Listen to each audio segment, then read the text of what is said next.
The top story that we are following here on India Today is the big controversy. The center of the controversy is Aurangzeb. There is a massive face-off which is taking place. Samajwadi Party MLA Abu Azmi has been suspended from the Maharashtra Assembly for heaping praises on the Mughal ruler Aurangzeb. This also has triggered a big face-off between Uttar Pradesh Chief Minister Yogi Adityanath and Samajwadi Party Chief Akhilesh Yadav. Yogi Adityanath has slammed Abu Azmi for praising Aurangzeb, claiming he has accepted Mughal rule as his idol, and also said that the Samajwadi Party has been glorifying Aurangzeb but cursing the Mahakumbh that took place right in the state of Uttar Pradesh. Uttar Pradesh Chief Minister also challenged Akhilesh Yadav to expel Azmi from party and to condemn his remarks, but to do so publicly. He also says that they now need to send Azmi to Uttar Pradesh for treatment. In fact, Akhilesh Yadav mocked the suspension, claiming it was done on the basis of ideology and negative thoughts of the Bharatiya Janata Party, and says that the truth cannot be reined in. Samajwadi Party's Maharashtra chief has also been suspended from the assembly for the entire session for heaping praise on Aurangzeb. Uddhav Thackeray's Shiv Sena has also said that what Abu Azmi said is wrong. They are also claiming Aurangzeb at the behest of BJP is just to distract from Dhananjay Munde because he was embroiled in the Sarpanch murder case. आज राम को, कृष्ण को, शिव की परंपरा को, भारत की विरासत को कोसना ये समाजवादी पार्टी का मानो जीवन का उद्देश्य हो गया। और दुर्भाग्य है कि इन्होंने आदर्श किसको माना है, यानी औरंगजेब को। औरंगजेब को अब ये लोग अपना आदर्श मान रहे हैं। औरंगजेब का पिता शाहजहां अपनी जीवनी में लिखता है, अपनी आत्मकथा में लिखता है कि खुदा करे कि ऐसा कमबख्त किसी को पैदा न हो। उसने आगरा के किले में अपने बाप को कैद करके रखा, एक एक बूंद पानी के लिए तरसाया। और अगर इनको औरंगजेब पर गौरव की अनुभूति होती है तो ये लोग कम से कम पटना की खुदाबख्त लाइब्रेरी में जाकर के एक बार शाहजहां की ही जीवनी को पढ़ लें, देख लें, उसकी पीड़ा को देखें। हां, जिनका आचरण औरंगजेब जैसा है वे लोग तो औरंगजेब पर गौरव की अनुभूति करें, लेकिन भारत को कम से कम इस पर न करें। और समाजवादी पार्टी को इसका जवाब देना चाहिए। ये समाजवादी पार्टी का नेता, आपका विधायक घोषणा करो ना, उस कमबख्त को निकालो पार्टी से और उसको एक बार यूपी भेज दीजिए, बाकी उपचार हम अपने आप करवा लेंगे। उनका आमदार की रद्द होना, उनको आमदार का पगार नहीं मिलना, जो कुछ फैसिलिटीज आमदार को, ऐसे लोक प्रतिनिधि हम लोग को महाराष्ट्र में जरूरत नहीं है।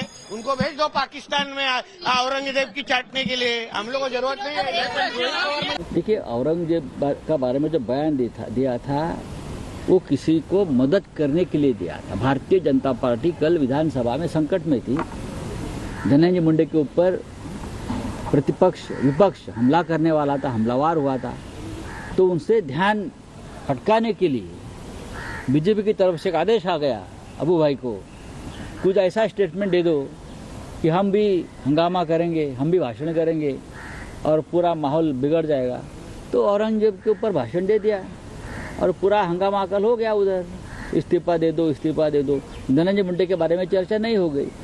अबू आजमी या ओवैसी साहब इस प्रकार की हरकतें हमेशा करते। देखिए, आज दिन कैसे आ गया है कि यूपी के सीएम वहां से बोल रहे हैं, लेकिन हमारे सीएम 2 दिन लेते हैं कार्रवाई करने को। हमारे सीएम पे ऐसी नौबत आ गई है कि जब दिसंबर में किसी की हत्या हुई थी, कल फोटो आने के बाद एक मंत्री को इस्तीफा देना पड़ा। योगी जी शायद अलग करते, बुलडोजर भेजते, लेकिन ये सीएम किस पार्टी के हैं, कौन सी विचारधारा के, मुझे पता नहीं। हमारी सीएम पे ऐसी नौबत आ गई, ऐसे समय आ गया है कि उन्हीं के पक्ष के 2-3 लोग छत्रपति शिवराय का अपमान करते हैं। शायद यूपी में उनपे बुलडोजर चलता, लेकिन यहाँ तो लाड प्यार चल रहे हैं। तो सीएम में अंतर होता है। देखिए, औरंगजेब इस देश का इतिहास है। इतिहास जैसा भी होता है, और राजे महाराजे जो है उनकी का अपना स्टाइल होता था, वो सत्ता हासिल करने के लिए कुछ भी करते थे। तो उनको एक उस प्रिज्म से देखा जाए, ना कि किसी मजहब के धर्म के आधार पर किसी राजे महाराजा की का व्याख्यान करना चाहिए। ये एक फेवरेट सब्जेक्ट हो गया है तमाम राजनीतिक पार्टियों को, ये साबित करने के लिए कि हम कितने देशभक्त है। अबू आसिम ने जो स्टेटमेंट किया है, ये आप सारी दुनिया को पता है कि महाराष्ट्र में भारतीय जनता पार्टी की सत्ता को लाने में अबू आसिम का कितना बड़ा योगदान था। लेकिन उन्होंने मुद्दा कौन सा उठाया है? 400 साल 450 साल पुराना मुद्दा उठाकर कहीं ना कहीं इस मुद्दे को भटकाने की कोशिश की गई, और मकसद सिर्फ उनका ये था कि उनके परम मित्र देवेंद्र फडणवीस की मदद कैसे करना। But the big question is, what exactly did Abu Azmi say that led to his suspension? Listen in.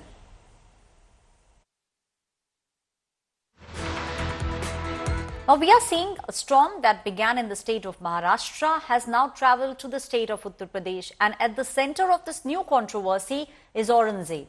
It was Samajwadi Party's MLA Abu Azmi who spoke about Aurangzeb in a glorifying manner in the Maharashtra Assembly. He now has been suspended.